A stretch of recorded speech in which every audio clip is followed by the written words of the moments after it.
Hey everybody, welcome back to Minor Stuff. I'm Matt. I'm Pat. We're the Minor Brothers. Today we're doing our review of good old Elmer T. Lee. Let's get into it.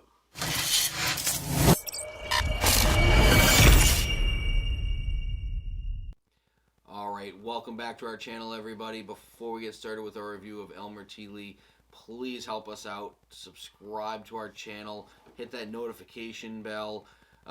Like this video for us. Drop a comment if you've had the Elmer T. Lee down below.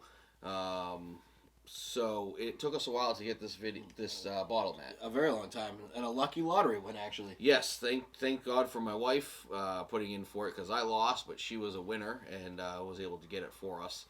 At MSRP. At MSRP, nice. Which was under $40. So that was a great lottery win. Elmer T. Lee used to be a distiller, master distiller for Buffalo Trace. Was there for almost 40 years, something like that. Known for mass producing the single barrel, introduced Blanton's as well. So a lot of history with Elmer T. Lee. Comes in at 90 proof as well. And you got anything else, Matt? Everybody says it's delicious, and obviously there's a huge following for people trying to get it. So everybody's paying a lot on secondary for it, which we try not to do. We try very hard to pay retail. If we do have to pay over, like we're looking like maybe $20, $30, $40 at the most type of thing. It depends on which bottle it is. So we were very happy. Secondary, this goes for up to $400 on secondary, which I would never for ever a $40 bottle. It's outrageous. I can say this much: the nose is amazing, fruity, very fruity. A little bit of coconut in it too. It smells like. It smells super sweet. Like, I love the nose. I wish this was a bottle that, just from the nose, I mean, I can't wait to taste it, but from the nose, this is a bottle that I'd probably buy more of. Yep. Definitely a little bit of oak, a light oak in there.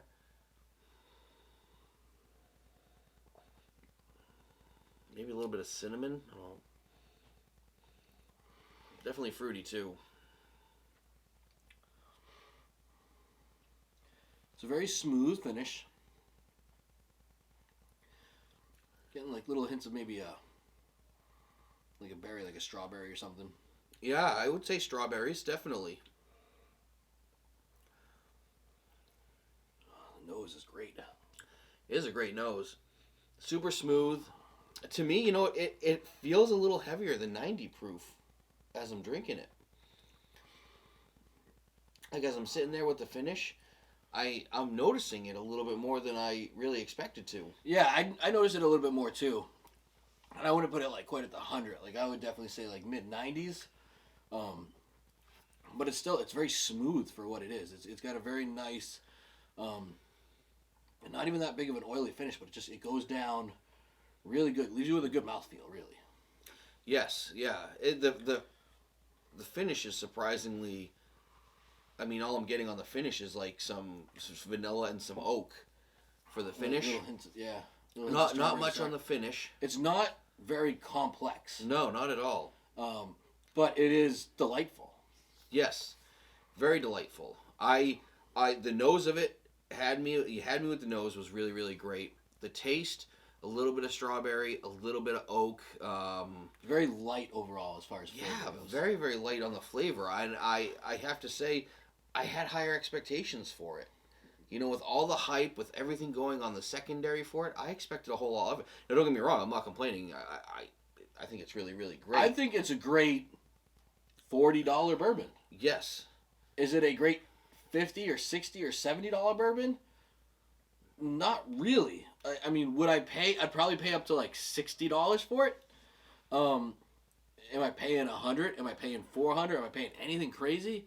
Not at all. No. I would so rather spend $400 on a Stag Junior over this. I mean, the flavor profile on that just kills it. Where this is just, it's a very light, good sipper. So if you find this on a shelf and it's at MSRP, I'd say it's a buy. It's a good delight drink. Yes, very good, very entry level, I would say. I would really question paying over retail if I were you. I would be try it. Go to a bar, go to some place that's going to have it so you can get a sample of it, you know what I mean?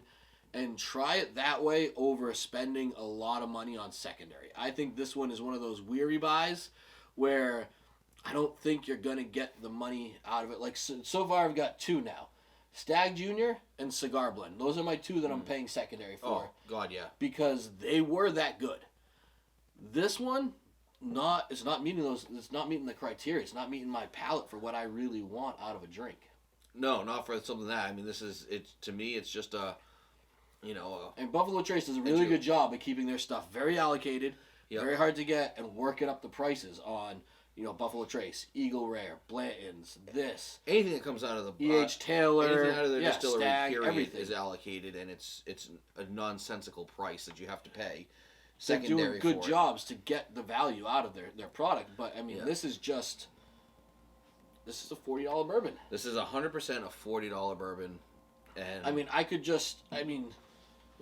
if Remus Repeal, that was better than this one, and that one was like, not nearly the secondary price of this one. Old Elk Infinity. Even the Old Elk Cognac finished one. Was great. But I mean, I can name a ton of these that are going to be better than what this costs on secondary. Yeah. Oh, hands down. So I would say buy those other things and not this. Not at those secondary prices. At retail, buy it at retail. It's a good smooth I would drink. love if they had this on the shelf, like everyday find at $40. It'd be a great one to. I would buy it. I wouldn't continuously go to it, but I think it's smooth. It's pretty delightful. So. Yeah. All right. Well, if you've had Elmer T. Lee, put down in the comments what you paid for it, what your thoughts on it were. For us, it's a buy at retail, but a pass pretty much anything over that. And with that, we hope you guys all have a good day.